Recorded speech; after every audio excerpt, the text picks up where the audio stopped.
you stake a young avocado tree for a day like today,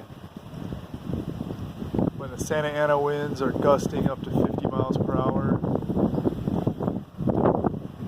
So you plant a young tree, and usually it comes with a little bamboo or 1x1 stake on it. You can leave that in initially, but you almost certainly have to do some restaking or retying after planting. So I'll go through materials and methods to use, and how to tie, and how to adjust and ultimately remove the stake on an avocado tree. First, about methods of staking. You can use 2 stakes or 1 stake. Both work.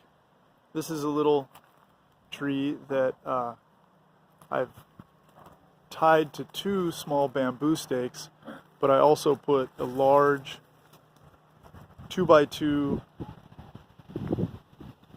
10-foot long, sticking out of the ground about 8 feet tall wood stake. So what I've done is tied the tree to the 2 bamboo stakes for now. Later I'll train it and tie it up the large stake. Here's an older tree. This is a lamb that's been tied up a single stake, and it's doing fine in the wind. There's nothing magic about wood. You can also use metal stakes. This is a little reed tree that I've used a metal stake with.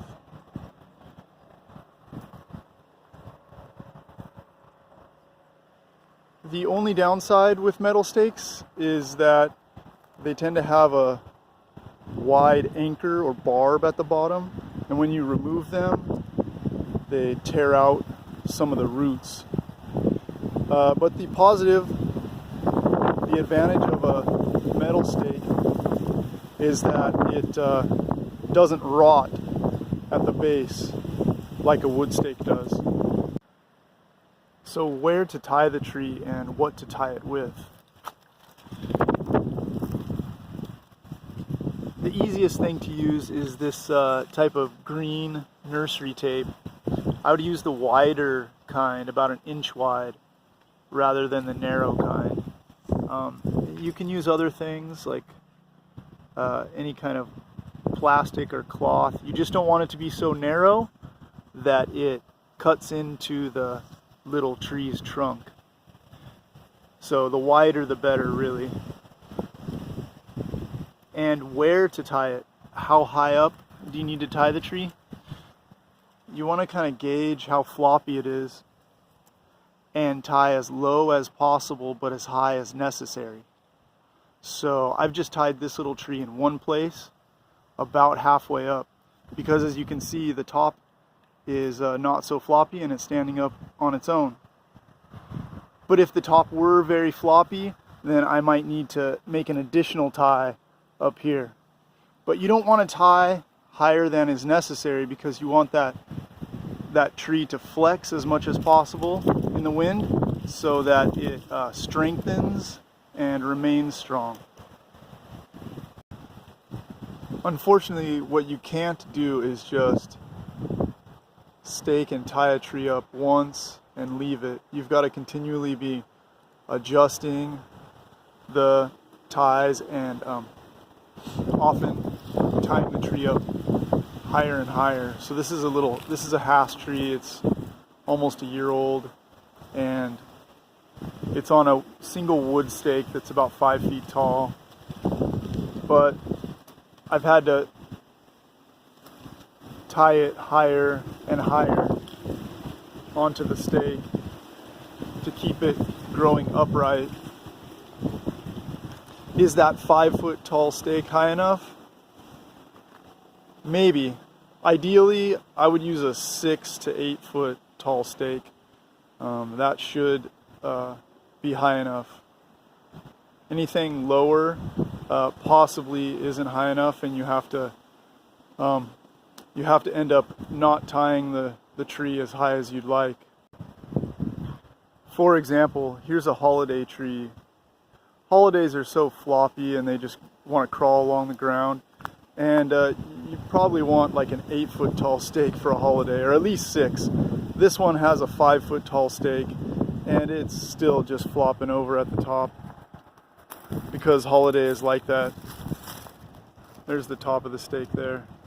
On the other hand, some trees are less floppy and they'll grow on their own better. Here's a Pinkerton tree that's the same age, and it's standing just fine on its own.